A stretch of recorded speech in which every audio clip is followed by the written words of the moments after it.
Hello friends, इसके जो previous video है उसमें हमने ड्रिफ्ट नंबर 10 तक पढ़ लिया है। उसके बाद हम पढ़ते हैं ड्रिफ्ट नंबर 11। ये हमारा पहला चैप्टर है, mind and thinking and how would drift. तो इसके बाद हम इस वीडियो में हम कवर करने वाले हैं ये पूरा पहला चैप्टर। उसके बाद जो है सेकेंड चैप्टर पे आएंगे। तो आगे चलते हैं इसमें। Let us come back to the main subject. The dictionary also further says humanly possible, as so far as man's knowledge and skill are concerned, apart from divine help. Now, what does apart from divine help mean? Where is this divine source? Is it within us or invisible? In the air or very high in the sky, or on the distant stars, or in the depths of the oceans, or on the top of the highest mountains, or in all these places everywhere. Can anyone tell us how we can ask for divine help? Is there a regular way or method of asking for this divine help, and it is ever given, or does it come to select few by accident or by some arbitrary decision? Does it imply prayers? Are prayer answered? Can we pray as Jesus did? यहाँ पर क्या बोल रहे हैं, dictionary पे वापस आते हैं। डिक्शनरी आगे कहती है ह्यूमनली पॉसिबल, मतलब कि ह्यूमन से पॉसिबल है। जहाँ तक ये मनुष्य के नॉलेज और स्किल का सवाल है, अभी वो डिवाइन हेल्प से दूर है। मतलब कि अभी हमको डिवाइन हेल्प नहीं मिली है, सबको नहीं मिली है। Now what does apart from divine help mean? Divine help से दूर होने का क्या मतलब है? मतलब कि डिवाइन हेल्प अभी तक ना मिलने का क्या मतलब है? Where is this divine source? ये डिवाइन सोर्स है कहाँ? दिव्य सोर्स ये हमारे अंदर है या फिर इनविजिबल है? क्या ये एयर में है या फिर आसमान में है या फिर दूर दूर स्टारों में है या फिर समुद्र की गहराइयों में है या फिर टॉप ऑफ द माउंटेन, मतलब कि माउंटेन के टॉप में है, और या फिर ये सब जगह है? क्या कोई बता सकता है कि हम कैसे डिवाइन हेल्प से मतलब डिवाइन हेल्प ले सकते हैं? क्या कोई रेगुलर वे है, मेथड है डिवाइन हेल्प के लिए, डिवाइन हेल्प मांगने का, या फिर ये ऐसे ही दी जाती है, या फिर ये खुद जो है डिवाइन बीइंग आते हैं और हमको हेल्प देते हैं एक्सीडेंटली, मतलब किसी को भी चूज़ करके आर्बिट्रेरी तरीके से? क्या ये उसका ही खुद का डिसीजन होता है कि किसी मतलब खाली भी किसी को भी चूज़ कर लिया और उसकी हेल्प कर दी? डिवाइन बीइंग क्या ऐसे होते हैं कि अचानक से किसी को भी रेंडमली उसने चूज़ किया और उसकी हेल्प कर दी? या फिर प्रेयर के द्वारा होता है? क्या प्रेयर्स का आंसर दिया जाता है? क्या हम प्रेयर कर सकते हैं जैसे कि जीसस ने की? Drift number 12. This reminds me of what Umar Khayyam says, that inverted balls we call the sky, underneath which we creature live and die. Lift not your hands to it in prayer, for it revolves as impotently as you or I. Do not people pray in every conceivable manner and yet remain miserable all their lives? Then what is this divine help? अब ये बात मुझे याद दिलाती है, बोल रहे हैं कि उमर कायम क्या कहता है। ये जो उल्टा बाउल है जिसे हम स्काई बोलते हैं, जिसके अंदर हम लोग जीते और मरते हैं, अपने हाथों को मत उठाओ प्रेयर में इसकी तरफ को, क्योंकि इसके लिए ये घूमता है जितने असहाय हम और आप हैं। मतलब कि ये ऐसे ही असहाय है जितने असहाय हम और आप हैं।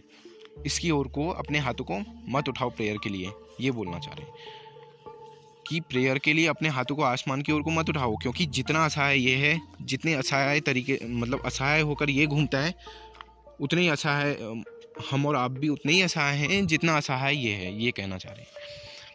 डू नॉट पीपल लोग जो हैं हर एक तरीके से, जितना भी उनसे संभव हो सके, हर एक तरीके से प्रेयर करते हैं, फिर भी मिजरेबल रहते हैं पूरी अपनी लाइफ में। तो डिवाइन हेल्प है क्या? is man subject to predestination, that is, do the laws of cause and effect operate? Does man live free?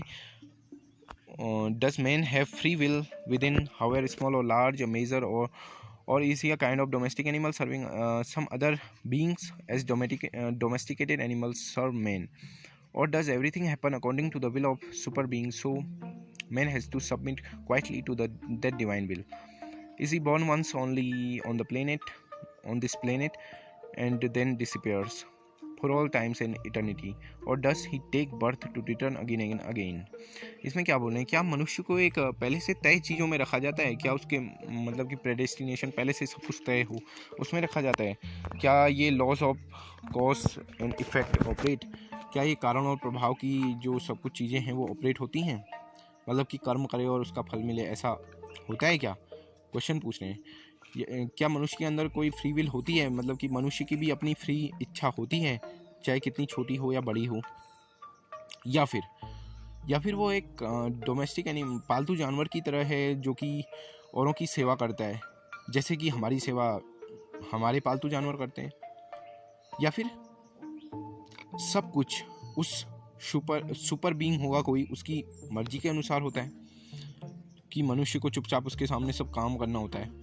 क्या मनुष्य एक ही बार पैदा होता है इस प्लेनेट पे और हमेशा के लिए गायब हो जाता है, या फिर वो बार बार जन्म लेता है और इस पृथ्वी पर मतलब इस प्लेनेट पर बार बार जन्म लेता है? इसमें क्या कहना चाह रहे हैं कि मनुष्य को क्या पहले से तय चीज़ों में रखा जाता है? क्या उसके भाग्य पर मतलब वो आधारित होता है मनुष्य का लाइफ, या फिर वो किसी पालतू जानवर की तरह है? और जैसे कि हमारे पालतू जानवर होते हैं ना, वैसे ही हम भी किसी के पालतू जानवर हैं क्या? ये उनके माइंड में क्वेश्चन आ रहा है कि हम किसी सुपर बीइंग के जो है पालतू जानवर की तरह होंगे, ऐसा उनका आ रहा है माइंड में क्वेश्चन। ठीक है, कि हमको उसको चुपचाप से उसकी सेवा करनी हो।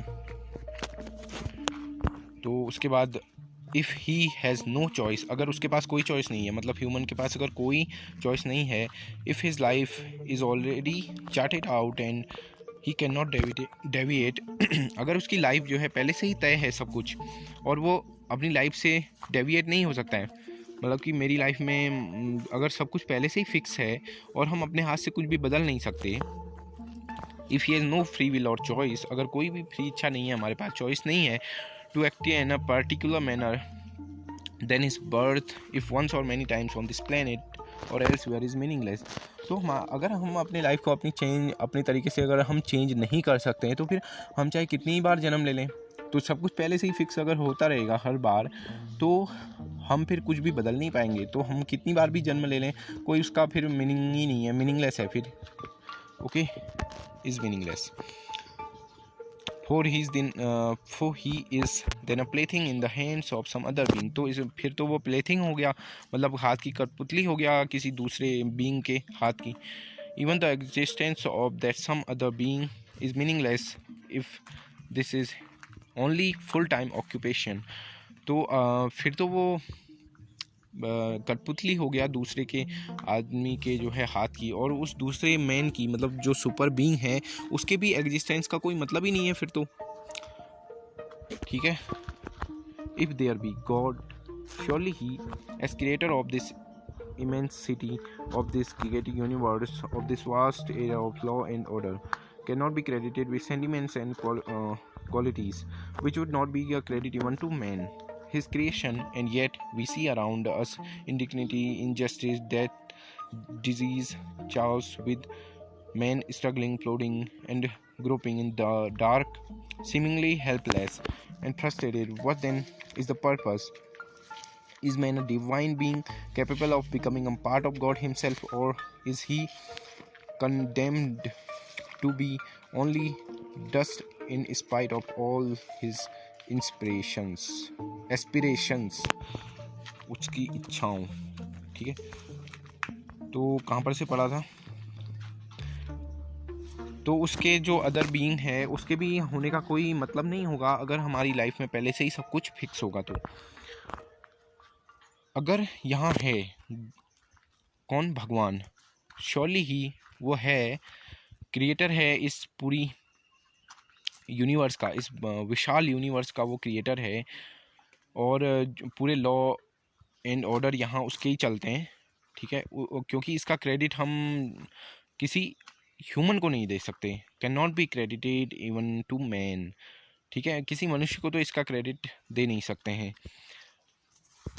उसका क्रिएशन है, फिर भी हम देखते हैं चारों तरफ हमारी अमर्यादा है यहाँ पर, और अन्याय है, मृत्यु है, बीमारियाँ हैं, पाप है, और जो है आदमी स्ट्रगल कर रहे हैं, इधर उधर घूम रहे हैं, दो मतलब फ्लोटिंग रेंग रहे हैं और अंधेरे में, और बिल्कुल ही प्रतीत होता है कि वो बिल्कुल हेल्पलेस हैं और फ्रस्ट्रेटेड हैं उनकी लाइफ में।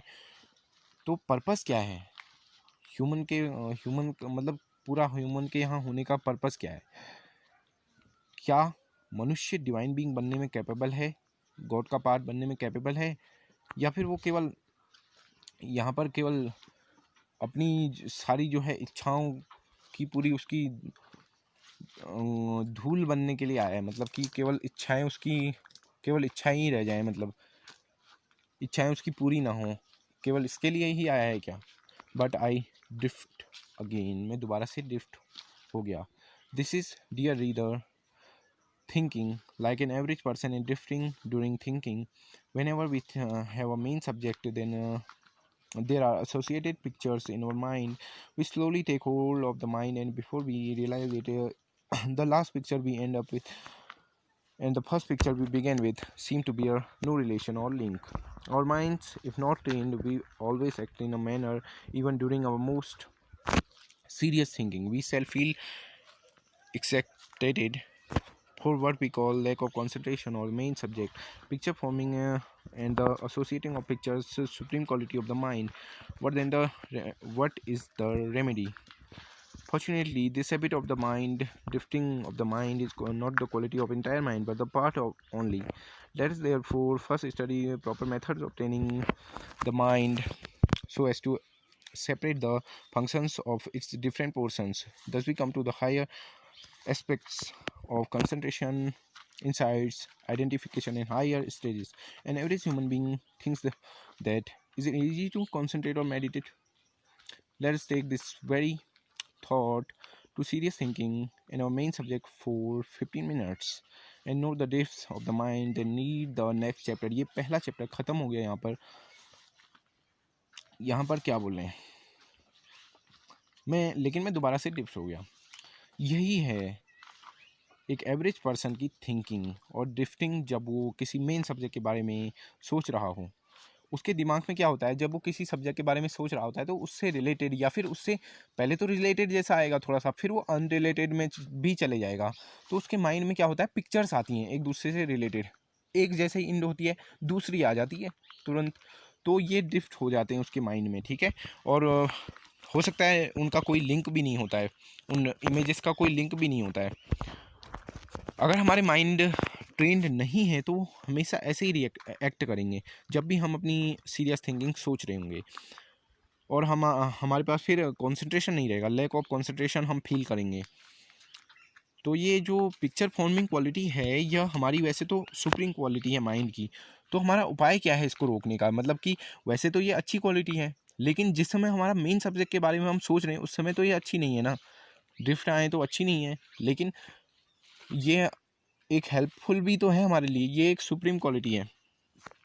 फॉर्चुनेटली, सौभाग्य से, ये जो हैबिट है वो पूरे माइंड की नहीं है, केवल एक पार्ट की है। तो हम इसके जो है इसके ट्रेनिंग के लिए प्रॉपर मेथड सीखेंगे, और जो है इसके माइंड के जो अंदर के जो पार्ट्स हैं उनको सेपरेट करके मतलब स्टडी करेंगे उनके बारे में, और उसके बाद हम हायर पार्ट्स पे आएंगे, हायर एस्पेक्ट्स पे आएंगे, कंसंट्रेशन, आइडेंटिफिकेशन, ये सब क्या होता है करके। और जो है एवरेज, अब आपको काम दिया जा रहा है कि एवरेज पर्सन क्या सोचता होगा मेडिटेशन के बारे में, कंसंट्रेशन और मेडिटेशन जो भी है इसके बारे में क्या सोचता होगा कि ये इजी है क्या।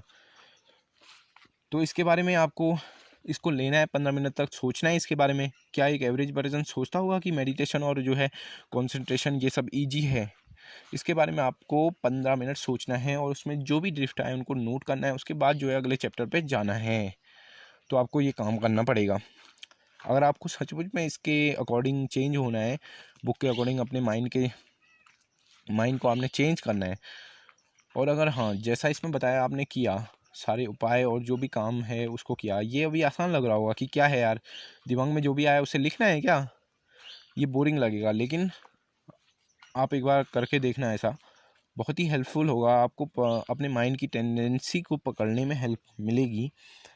तो इसको सीरियस थिंकिंग लेनी है कि क्या एक जनरल ह्यूमन बीइंग क्या सोचता है कि जो मेडिटेशन या कंसंट्रेशन है वो इजी है, क्या सोचता है। तो इसके बारे में जो भी आपके माइंड में आएगा आप सोचेंगे यार बहुत इजी है, किसी समय लगेगा नहीं यार एक ही पोजीशन में बैठना इजी नहीं है। जो भी है, जो भी आपके माइंड में आएगा उसे नोट करना है, 15 मिनट तक सोचते रहना है। ज़रूरी नहीं है इसी के बारे में सोचता रहना है, उसके आगे मतलब हो सकता है आप अनकनेक्टेड किसी सब्जेक्ट पे चले जाएं जो कि इससे कनेक्टेड ही नहीं है, लेकिन नो प्रॉब्लम, जाते रहेगा माइंड। बाद में जो भी आपको याद है, ज़रूरी नहीं है पूरा याद हो, जो भी याद है उसे डायरी में आपको नोट करना है, एक अलग से डायरी बना लेनी है, क्योंकि ये पहले चैप्टर में नहीं है, अगले चैप्टर्स में भी आएगा। ठीक है, फिर इसके बाद हम अगले वीडियो में मिलते हैं, उसमें सेकंड चैप्टर पढ़ेंगे।